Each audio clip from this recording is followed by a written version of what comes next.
Thank you very much, ladies and gentlemen, and welcome to tonight's ordinary council meeting. Council acknowledges the traditional owners of these lands, waters and skies, the Wadawurrung people.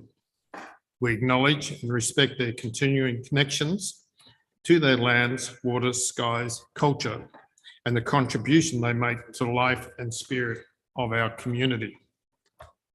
We pay respect to their past and present elders and their emerging leaders, and extend this respect to all Aboriginal and Torres Strait Islander peoples. Thank you. Item 2, Mr. CEO, is the record of councillor affirmation of office. Through you, Mr. Mayor. Yes, both item 2 and item 3 are for noting, just to confirm that the formal process to affirm Councillor Tolhurst, and then to recognise that Councillor Tolhurst did declare that she would abide by the Councillor Code of Conduct, which we appreciate, Councillor Tolhurst. So yeah, they're just for noting. Okay, thank you, Mr. CEO. So item 4, present and apologies. So welcome, Councillor Tolhurst, to your first ordinary meeting.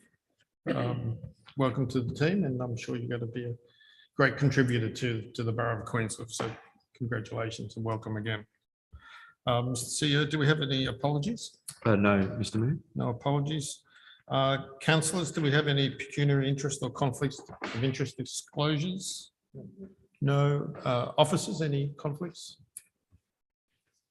No, thank you. Item 6, leave of absence of councillor. On 20th of April 2022, the Chief Executive Officer received advice from Councillor Fleur Hewitt indicating that she will be taking a leave of absence from council from 20th of May to the 19th of June 2022. Council's recommendation that council grant the leave of absence to Councillor Fleur Hewitt from 20th of May to 19th of June 2022. Would someone like to move that? Happy to move that. Happy to move that, Councillor Grau. Seconded? Yes. Councillor Grau, thank you. Any discussion, councillors? Into Councillor Hewitt's holiday? If no discussion, I will put that to the vote. All those in favour? Thank you. Public question time. Public questions time. Status update. There are no public questions outstanding. 7.2 public questions. We have 3 public questions that been received by council. As we're live streaming, I will read the first question, which is from Carmen Bell. And the question reads, my question relates to planning issues arising from the ordinary council meeting of 27th October 2021 and seeks an update status report on the following, as the April 2022 planning report does not do so.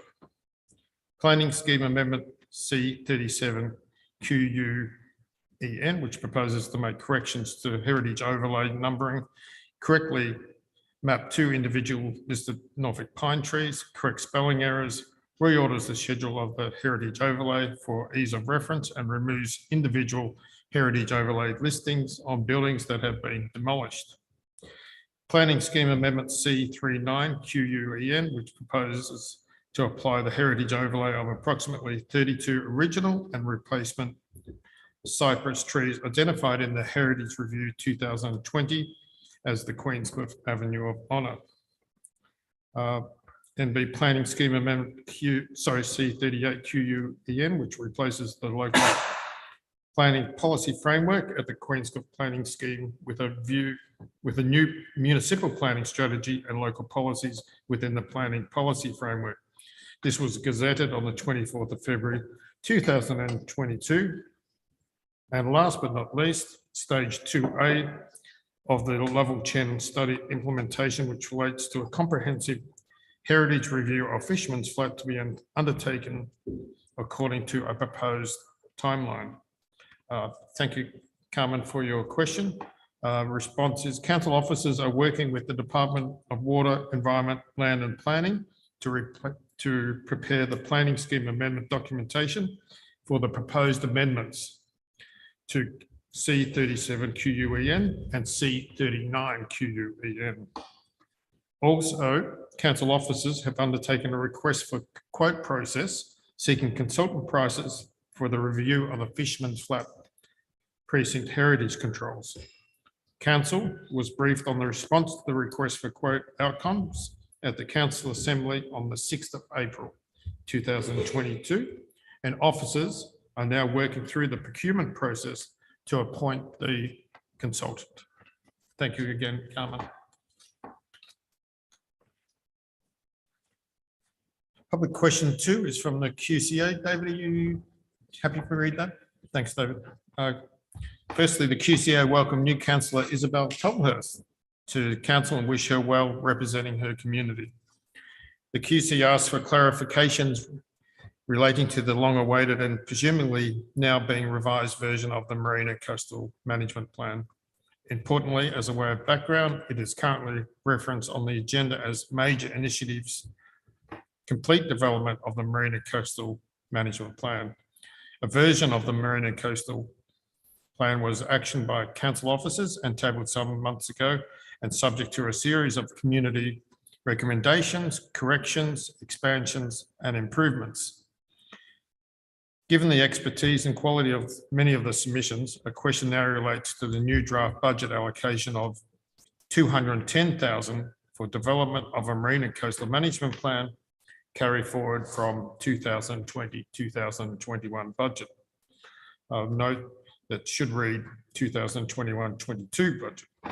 The 2021 budget is not on the website as Appendix 4, for April 23, 2020, as it documents an unrelated local law and needs rectification and correction on the website. Thank you, David, for that. The 2021 carried forward was $196,000 for development of a Marine and Coastal Management Plan. The question, can it be assumed that no allocation of the initial $196,000 from the operating expenses reserves was expended compiling the recently tabled Marine and Coastal Plan, and yet has been increased a further $14,000?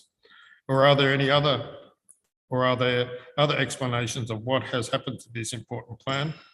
How the previous version was funded and its current status given council or its officers have proposed works or planned projects on coastal reserves without an updated Marine and Coastal Plan to guide such works. I will ask the CEO to respond to that first question. Thank you, Mr. Mayor, and through you. And thank you, David and QCA, for your questions. I apologise. I think there's about 2 or 3 questions in there. So in accordance with our governance rules, I'll answer the first question and take the others on notice. So council has expended $11,000 from the Coastal and Marine Management Plan project budget during the current financial year. By way of background, council allocated $40,000 to that project in 2017 and 18, and another $181,000 in the 2018 and 19 budget. Now that money was kept in a reserve account. The total allocation for the project is $221,000. The Coastal Marine Management Plan was then identified as an operating project in the 2020-21 budget with a funding allocation of $196,000. This has left $25,000 in the reserve account. This reserve amount has been added to the unspent operating budget of $185,000 and has become the proposed budget allocation of $210,000 in the current 22-23 draft budget. Thank you, Mr. CEO, and we'll follow up with that following question for you, David, on notice. Public question 3 from David Connolly. You happy for me to read that out, David? Thank you.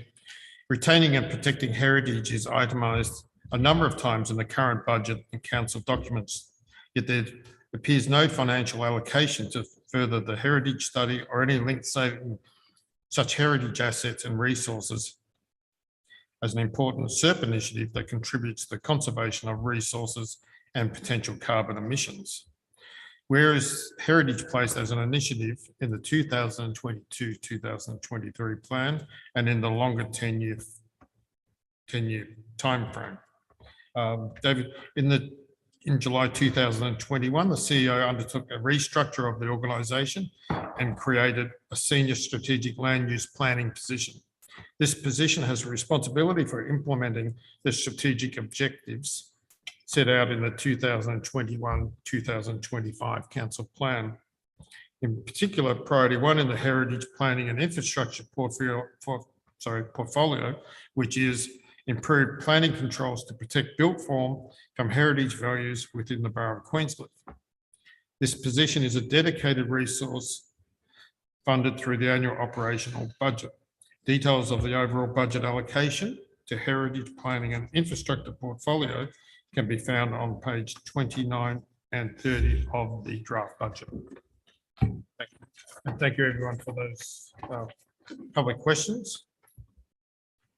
We move on, councillors, to item 8, confirmation of the council meeting minutes. 8.1 was the ordinary meeting of council on the 23rd of March 2022.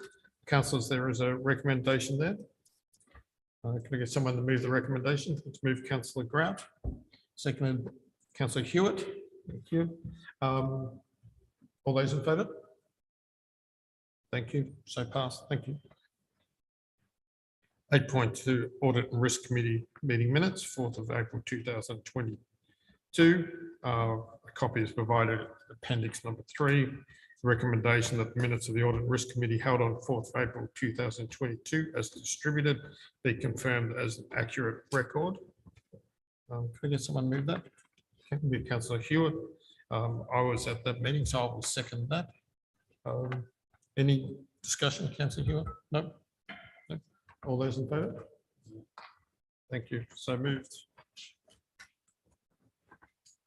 Item 9 is record of informal meetings for councillors. A recommendation that the record of informal meetings of councillors as presented in adjunct to item 9 be noted. Has someone moved that recommendation? Move Councillor Hewitt, seconded Councillor Grigao. Thank you. All those in favour? Thank you. So moved. 10 notice of motion. There are no motions on notice outstanding. A motion on notice, no notices of motions were received. 11 petitions and joint letters. There are none received. Item 12, councillors. There is a list there of functions attended by councillors and the CEO, which is quite a long list, which is good to see everyone is now out and about again. Councillors, can I get someone moved? We accept that? I will with an amendment. Yep, Councillor Grigor, you'd like to make a change? Yes. Yep. It's the 21st of March 2022, the Queensland Climate Action Committee Leaders Forum. I'm actually down for that, but I wasn't in attendance. Okay. Yeah, that's, thank you. Okay, thank you, Councillor Grigor. Any other changes, councillors? No, that was moved by Councillor Grigor with that change. Seconded by Councillor Hewitt. All those in favour? Thank you. Item 13, the Chief Executive Officer, 13.1 Chief Executive Officer's report. I'll hand over to the CEO. Well, thank you, Mr. Mayor. A very short report this month. Easter got in the way, which was fantastic for all of us. But just to reiterate that we've got some very important community engagement coming up in the next few weeks. None more important than the draft budget, which if council adopts the draft budget tonight, we'll be going out for community input, and we'll be having a presentation night on the 11th of May, which we'll be inviting the community to, and the bike park, which is an important piece of work that we continue to move through, and we're encouraging people to join us on Sunday, 1st of May. Other than that,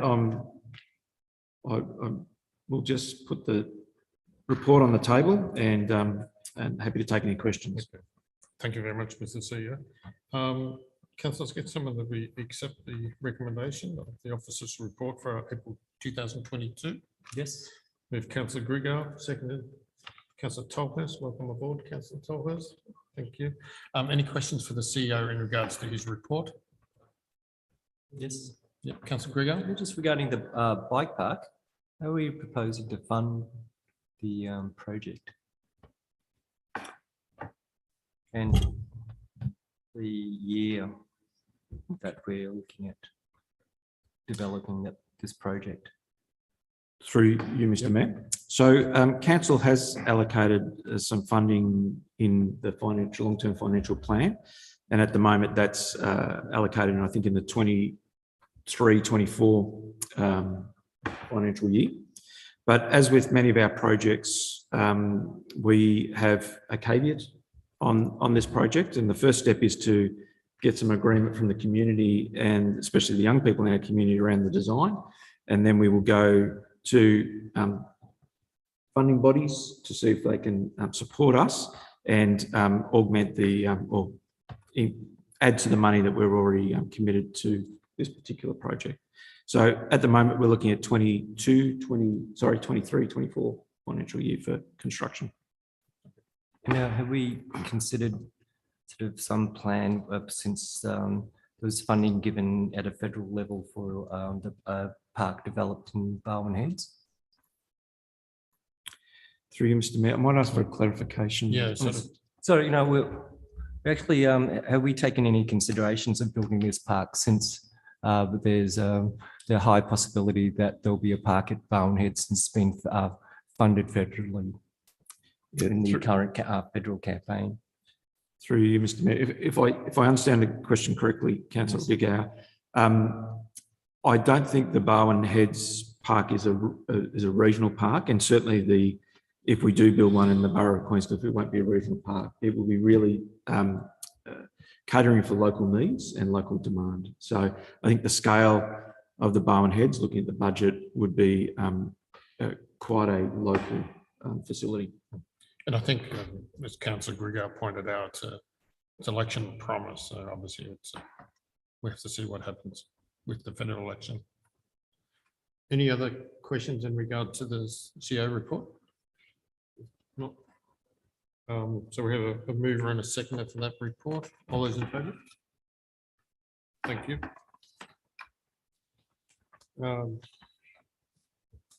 Item 14, no reports to consider. Item 15, environment. 15.1, climate emergency response plan, the implementation framework. Mr. CEO. Oh, thank you, Mr. Mayor. I'm pleased to present this report, and I must thank the councillors for the work that they've done in helping me prepare the SERP implementation framework. I'll take the report as read, but I'm very happy to take any questions on the report itself or any of the attachments. Okay. So councillors, the recommendation that council adopts the climate emergency response plan implementation framework as presented at Appendix 5A. Get someone to move that motion. Councillor Hewitt, thank you. Seconded, Councillor Grant. Any questions or comments?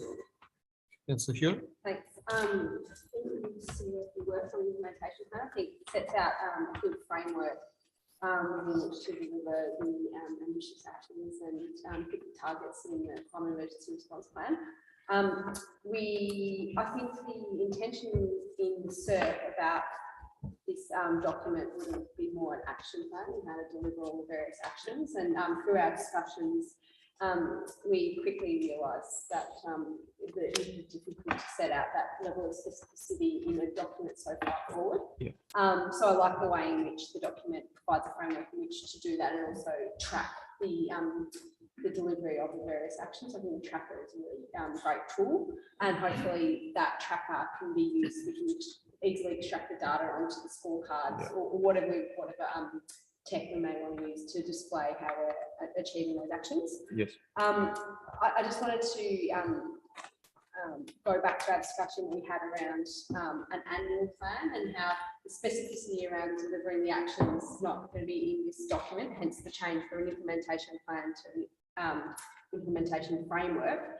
And with the annual plan, when will that, what's the level of detail will that have for all our key projects, and when will we be looking to see that as a council? Yeah. Thank you. Through you, Mr. Mayor, and thank you for your question, Councillor Hewitt. So you're quite right that in the integrated strategic planning framework, which covers all of our strategic documents, that one of the key documents that we've committed to producing is an annual plan. And that annual plan will not only extract out of the council plan key projects, but also look to our other key strategic documents like the CERT and start to, I guess, identify the project or the action within that and start to put some timeframes and some budget around how we're going to deal with that during that financial year. That will be in the background of that. There would be a project plan for that. So that could be either an attachment or it could feed up to some of that detail in the annual plan itself. We report on the annual plan as we do currently around the quarterly plan. So we will try and, I guess, get enough detail so we can see the progress through the financial year. But we're hoping to bring a draft of that document to council so that we can work with you to establish how much detail you want in that actual plan. And that'll occur probably during May as we start to get feedback from the community around the draft budget itself.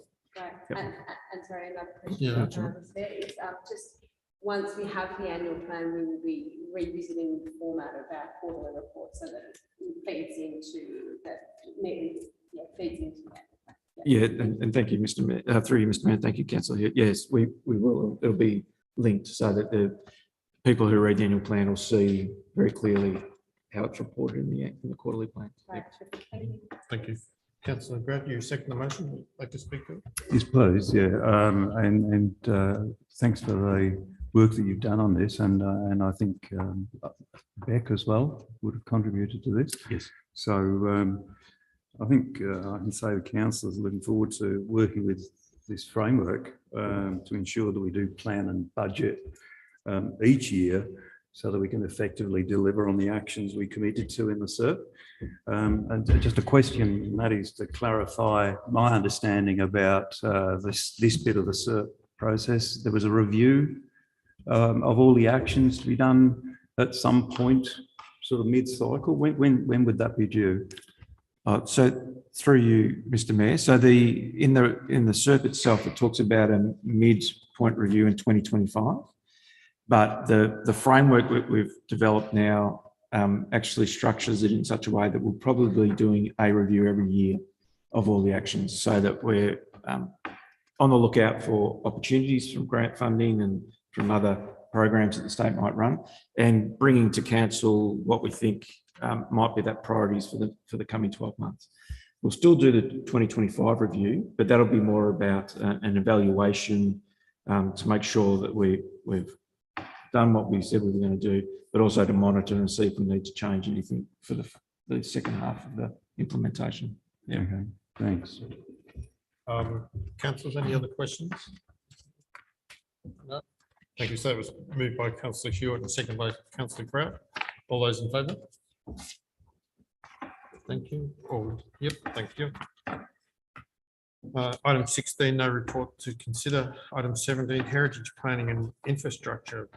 17.1 planning permit activity report, and looks like the CEO is giving this report tonight. Yes, we do have a vacancy at the moment, which we're trying to fill, but councillors, you're very familiar with this report and the format, and there's nothing extraordinary to report, so I'll put it on the table and happy to take questions. Thank you. Apart from the format's changed slightly. Oh, yeah. I thought I'd Which leave would that to. Okay, I'm sure the portfolio holder may bring that to our attention. So the activity report, the recommendation of the planning permit activity report be received. Someone like to move that? Councillor Grout, seconded by Councillor Hewitt. All those in favour of receiving the report? Can I just make the point first, how in the changes to this report, we think there is some improvement because we've added a column that indicates the actual number of objections that a particular proposal receives at the date that the report was compiled. This was rather than the previous asterisk notation that indicated any number of objections. So there's a bit more clarity, I think, around how many objections we're receiving over any particular application. So thanks for organising with the town planners to do that, because I think this is there's a lot more clarity in what issues might be coming up for us councillors. So we do have a move and a second. No, can I just clarify one question on the Okay, report? sorry, Councillor, we'll just receive the report so report, first, yeah. and then if you've got a question, we can do that. So move that we, and second, we, You already had that. yes, Okay. all those in favour? Thank you. Councillor Gugger, you have a question? Just a question regarding, what's the length of time regarding public notifications on properties? Just in relation, especially on questions regarding, say, application number 2021/116. The receive date was the 8th of November 2021. And it's been on public notification in December, February, March, now it's April. So what's the, Yeah, no, through you, Mr. Mayor, and that's a good question, Councillor Guyot. So certainly the formal public notification is only 14 days. thank you. So I'll need to follow up and see what's happening with that particular application. So you take that on notice. Just take that on notice, yeah. Thank you. Any other questions in regard to the planning? No. Thank you very much. Councillors, we move now. No, to- we're not asking for any briefings this month, Mr. Mayor. Thank you. You're silent. Councillor Grant. Thank you. Item 18, governance and finance, the 18.1 council planning quarterly report as at 31st of March 2022. Mr. CEO. Through you, Mr. Mayor, and thank you again. And it's always a pleasure to present the quarterly report and to be able to set out the work that council's doing in achieving or working towards achieving the commitments it made in the council plan. The reports before you, I just wanted to just mention a couple of achievements and very important ones. And one was that the Gender Equity Action Plan was completed and submitted to the Gender Equality Commissioner. So that's a fantastic piece of work, and I know the councillors were involved in that, and we really appreciate that feedback. But Jenny's done a wonderful job putting that together. Also, I think it's really important to note that the traffic studies that we're doing are all continuing to and underway, and we've got an important catch up around the active transport strategy in the next couple of days, which is fantastic. But we do recognise, and they are priorities for the staff to work through those, and we look forward to presenting the outcomes of those to our community. But apart from that, you can see before you the activities that we're undertaking, and I'm happy to take some questions. Thank you, Mr. CEO. I will just the recommendation that council note the quarterly report update 1st of January to 31st March 2022. Excuse me. Can I ask someone to move that recommendation? If Councillor Hewitt, seconded. Yep. Councillor Grigor. Any questions or comments, Councillor Hewitt?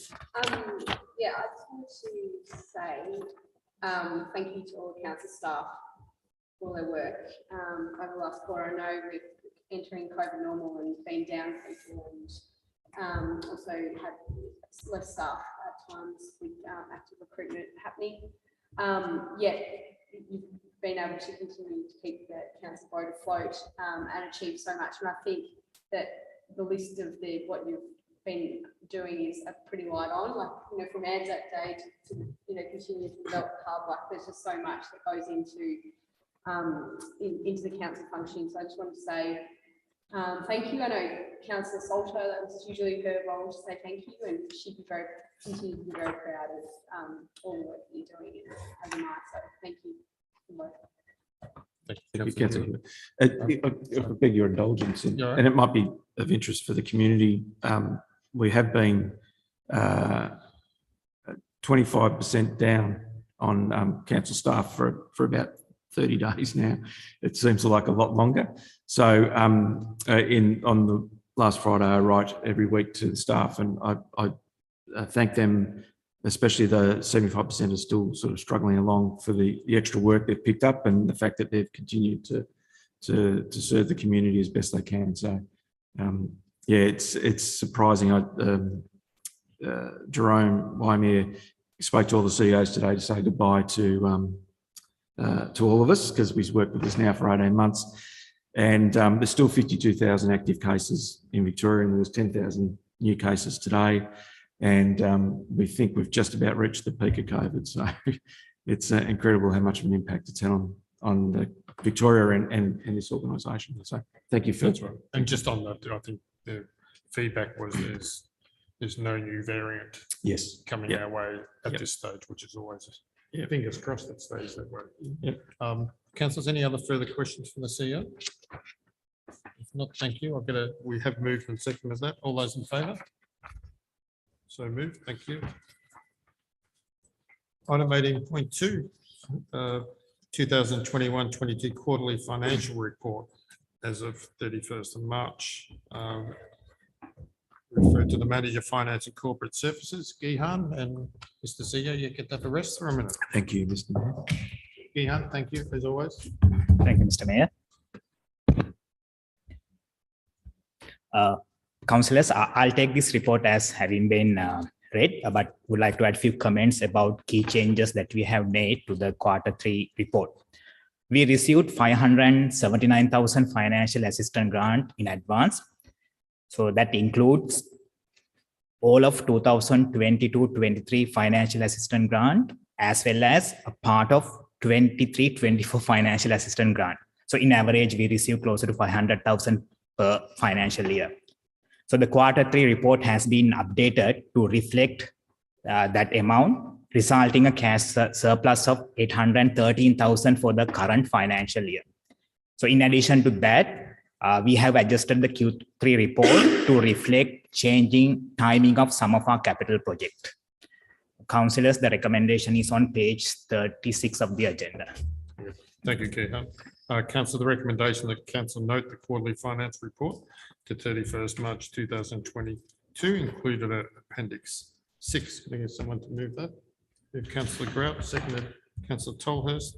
Any questions for Gihan? I've got one. Sorry, Gihan, if that's okay. Just in regard to, obviously, we received the financial assistance grants early. So is that money do we invest that in a short term, long term, or are we allowed to invest that money? Thank you, Mr. Mayor, for that question. So when it comes to financial assistance grants, so there are no any conditions attached. Even if we want, we can even spend that amount during this current year. So, but we are not going to do that. So what we will do, we will keep it in our excess cash reserve, and we invest that in our term deposit. But currently, the strategy that we have taken, we just try to invest in very short-term term deposit, because there are a lot of expectation that the interest rate will go up. So then at that time, we can invest more money on term deposit where we can yield a better interest. So at this stage, we don't want to lock it in. Yeah, we don't want to lock in. Yeah. Until we see it. We think the interest rates obviously going to change. Yeah. Okay. Thank you very much. So, councillors, any other comments, questions? No, so let's move and second. All those in favour? Thank you. Thank you very much. Item 18.3, draft budget 2022-23 and draft financial plan 2022-23 to 2031-32. Back in your hands. Yeah. Thank you, Mr. Mayor, again. Since we have a separate public session scheduled for 11th May, I will not provide a very detailed update about the draft budgets, because we will specifically discuss about the budget in that session. But I would like to just touch base on the financial sustainability aspect in the draft budget. So as we know, in the draft budget, we project an underlying deficit of 343,000 for 22-23.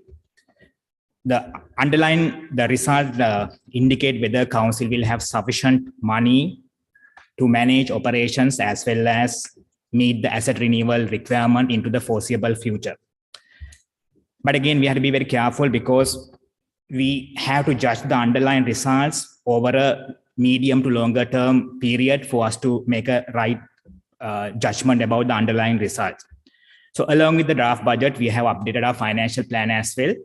So if you look at the financial plan, what we see, the council is projecting an average 152,000 deficit for each year for the next 10 years. If I put that into a perspective, it is closer to 10% of our depreciation expenses. We know the depreciation expenses represent our asset renewal requirement. But however, this is not a significant deficit that we are looking at this stage. So I don't think we have to really worry too much about that. But it is so important for us to keep that in our mind when we make decisions. And again, as we have stated in the agenda item, the key drivers of this deficit are the loss of ongoing income from boat ramp parking fees, because now we have upgraded assets, so we will have to manage that depreciation and the maintenance expenses, but we have lost that income source. And then we project some loss of income from the tourist park due to anticipated closure of some sites. And again, there would be some additional ongoing expenses and depreciation associated with the new Q hub. Again, at this time, we are not, there are some uncertainties over some opportunities for council to achieve operational efficiencies and additional ongoing income as a result of some of the ongoing projects. So we will only be able to really estimate those opportunities once we have developed the plans, operational plan. So overall, the long-term look for the council will depend on careful and prudent planning, in particular when we consider need and ongoing management of new asset. Councillors, the recommendation is on page 42 and 43 of the agenda. Thank you, Gihan. Councillors, there is a recommendation there. Can I get someone to move the recommendation? Moved by Councillor Grant, seconded. Seconded for that one. So Councillor Tolhurst, thank you. Councillor Grant, you wish to speak to the motion? Yes, please. And thank you very much, Gihan, and your team for patiently working through this draft with us councillors. But we're now very keen to see submissions from our community. We think this helps us refine the budget, and it will help us refine the budget for year 22-23. We hope it's clear in this document what new operating initiatives and new capital projects we propose to fund. We councillors, we're very keen to use this budget process to more realistically plan what we want to deliver out of our 4-year plan, which is full of intended actions. So we're picking out the elements that we think we can take forward because we have the resources and the budget, and we're allocating the budget to do that. We're hoping that in this way we can better manage expectations in town about what council is actually delivering. So thank you very much for your work on this. Thank you, Councillor Grant. Thank you. Councillor Tolhurst, you second. Did you want to speak to the motion at all? No. I was just going to add that obviously the draft budget and also the financial plan, I think we've taken a conservative approach given that the world and where it is at the moment with COVID. We're not too sure what's going to happen in the future. Hopefully we can get the tourist parks back to a better level where they were a couple of years ago, which obviously will help our bottom line, but also the loss of, I think it was about 110 on the boat ramp. Obviously, we can have ongoing conversations with the state government about potentially getting that funding back, and also, with the parks, I think there's real opportunities, but there's also a lot of unknowns, as you said, Gihan, in regard to opportunities and grants, and we can't put down income for the unknown. So let's hope we get some more. Thank you. Thank you. Because were you going to just see you pressing your button, Councillor Grant? Did you want to say something else? No, switching it off. Councillor, any other questions? Yes. Councillor Grigor? Just regarding statement of human resources for the 2022-23 budget, we've increased our FTEs to 45.3 from the actual last of this current financial year of 42.8, which is a 5.8% increase. Can you explain? I think it The reason might the refer to the increase- CEO. that one. Yes, and someone can jump in and help me here. But what we have done, Councillor Regow, is we've converted the school crossing supervisors who are casuals into part-time positions. So the increase in FTE is a reflection of that change. And that reflects changes to Fair Work Act, where we needed to make sure that we offered the opportunity for those school crossing supervisors to either stay casual or to become a permanent staff member because of the nature of the hours, the repetition of them, and the fact that they were really not necessarily working as casual. But if they're just casuals, and they're doing the same time, how does that change over to then that they'll have to be offered more hours, or to increase that, so that you're looking at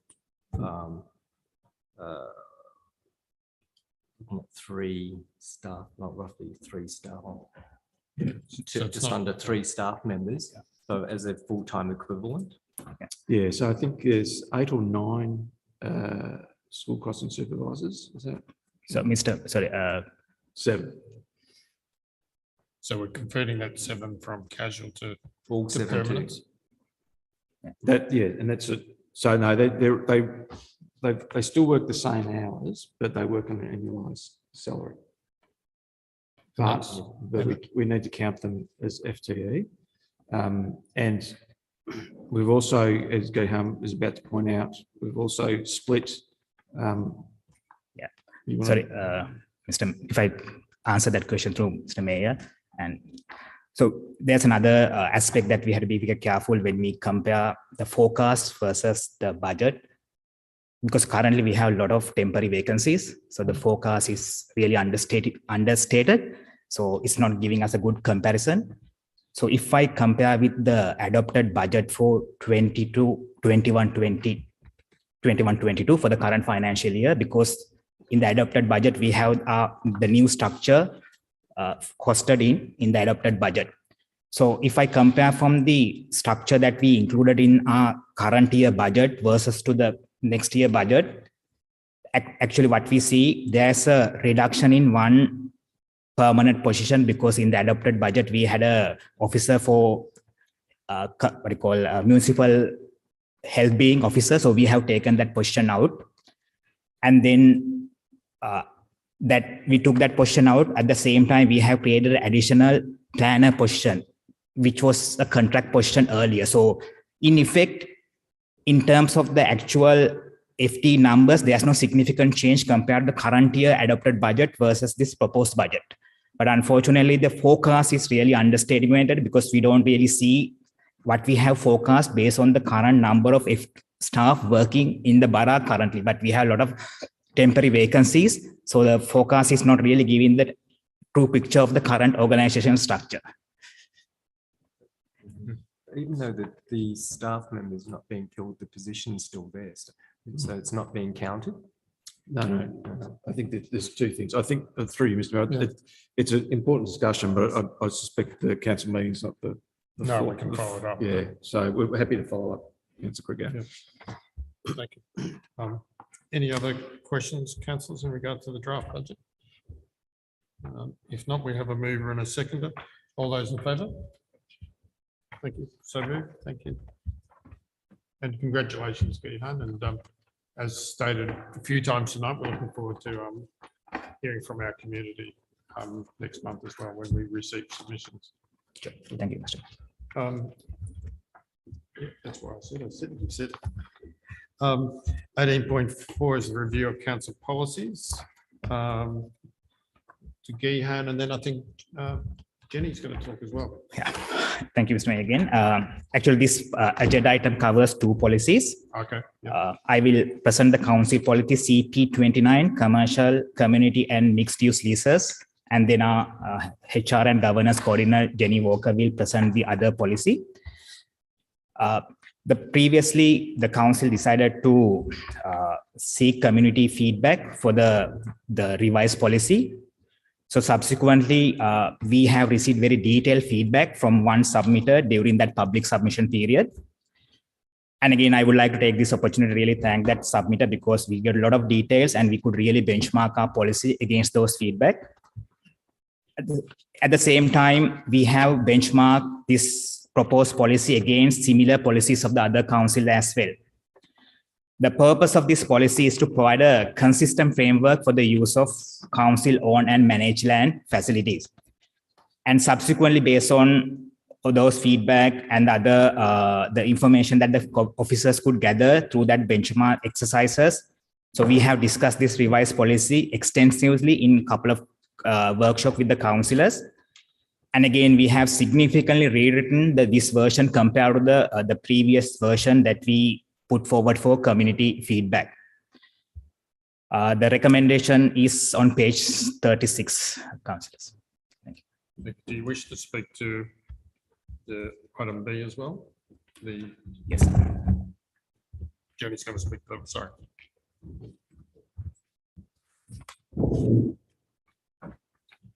Thank you, Mr. Mayor.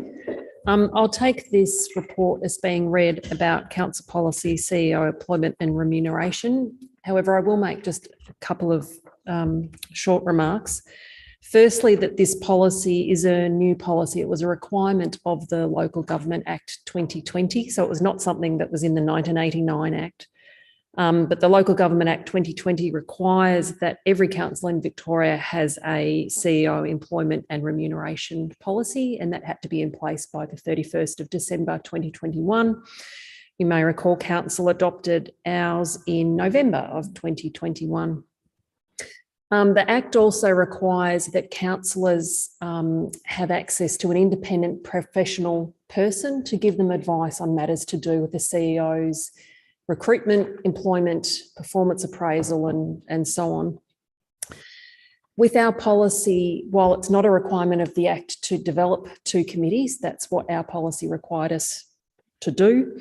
And we have now forming two committees, the CEO Employment and Remuneration Committee and the CEO Recruitment Committee.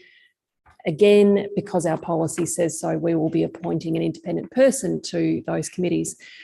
The reason the policy is coming to you now in a revised fashion is that in November, when we adopted it, it simply said that the independent person would be appointed on terms as determined by council. We've now workshopped what terms council would like for those, the terms of appointment of the independent person. So it's really just before you now a policy with a bit more meat on the bones, so to speak, about how the terms on which we're appointing the independent person. Thank you, Jenny. Councillor, we've heard from the officers. Can we get someone to move the recommendation before us as presented? Councillor Hewitt. Thank you, Mr. Mayor. I'd like to move the motion.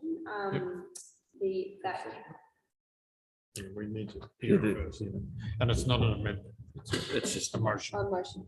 Yeah. Amended from the recommendation. Yeah. Okay. Move motion that council defer consideration of CP 029 use of council facilities until the October 2022 ordinary meeting and notify all who made a submission in the previous consultation of the deferment. And B, adopt the revised council policy CP 053 CEO employment and remuneration as presented. Thank you, Councillor Hewitt. Do I have a seconder for that? Councillor Tolhurst, thank you. Councillor Hewitt, do you wish to speak to the motion? No. Councillor Tolhurst, any conversation, councillors? No. If not, I'll put that to the vote. All those in favour? Thank you.